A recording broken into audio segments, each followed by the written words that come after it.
حقيه مركا سومالي لقدي أهيد كبحذي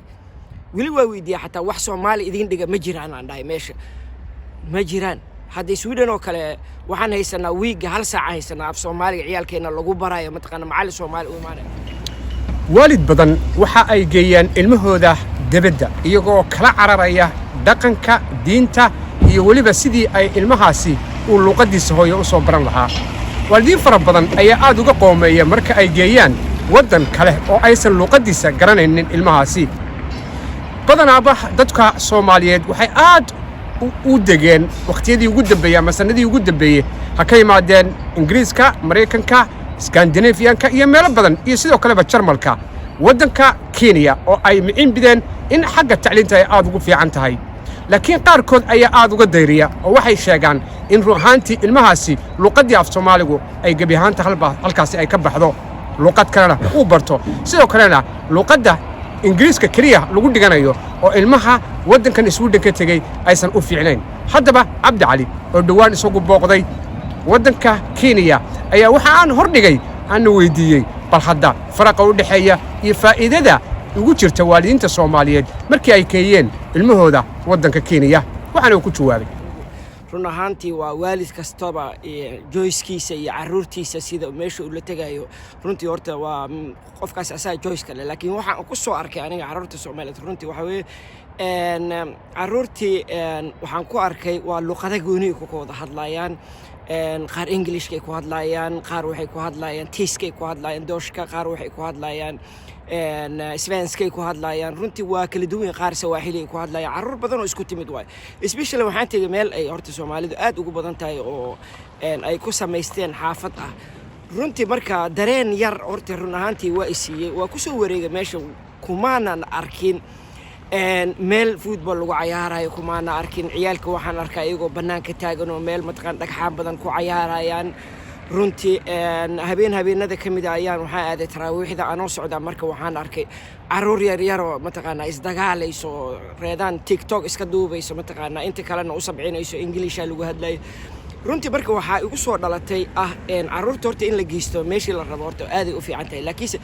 waalidka aniga hal shay waxaan kula talin lahaa run ahaantii markii ay problem ay ka cararaan ama siyaabo kale ay u cararaan waxa la iskugu imaanaa kaliya ma deganid xaafadda oo dhan waa Soomaali badan oo degan marka runtii waxa meesha ay ku fiican tahay jaaliyad sameeysta min fadlan caruurtiina ka fikira iskoolkee caruurteena aan geysana iskool ma u sameeyna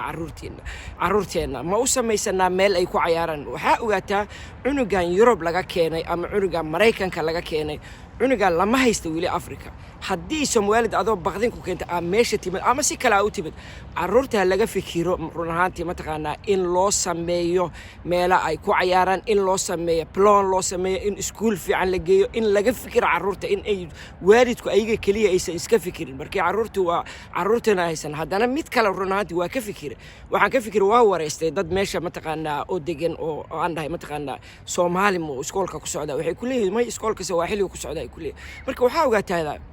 حقيه مركا سومالي لقدي أهيد كبحذي ولي ويدي حتى wax Soomaali idin dhiga ma jiraan aan dhahay meesha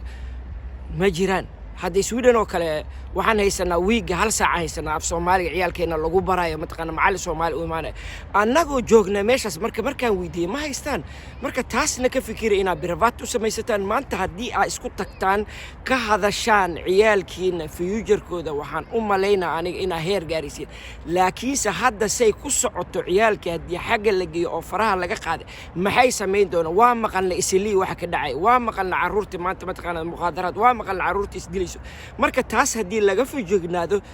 markaan tagayno waxaan ku tagay aniga uutan for ama meel ka shishayso islii oo meel baadiya ay ka sameysay guri aad u fiican oo qurux badan laakiin caruurtii weli mustaqbalkooda aniga run ahaantii si fiican uma arkin wanaagna uma arkin markii ciyaalkan waxa ogaataa mar walbaba waa ciyaal mataqaana maskaxdooda weli ma ogo sababta ay soo wadeen ma ogo waxa la jeceshiin wanaaga la jeceshiin ma quraanka la jeceshiin ma anigana waxa idin leeyahay waa wax fiican laakiin su'aasha taala waxay tahay caruurtii see mataqaana ciyaalkii waxbarashadooda iyo activity-kooda looga fikira haddii la isku keeno ciyaal ka wada yimid ulika culture Europe America qaar laga keeno Africa culture hal culture ma haystaan marka waa in Soomaalida xagga degan waxaan ka rajaynaa in ay isku yimaadaan wada tashadaan wada tashigu wuxuu soo sameynaa waa sidii dawlad waa caruurtiina waxa u malaynaa mustaqbalkeena si fiican ayaa u dhisaysiin maanta hadda caruurtiina aad ka fikirtiin meesha ay joogaan taasaan leeyahay ma aha aniga sababta loo aadayo anigu kama hadlayo waxaan ka hadlayaa waxay tahay markay ciyaalka xagga yimaadeen maxaad program u haysaan programka marka run ahaantii waa yar yahay marka aniga meesha fiiriye marka ciyaalku intaysan jid qalada idinka qaadanin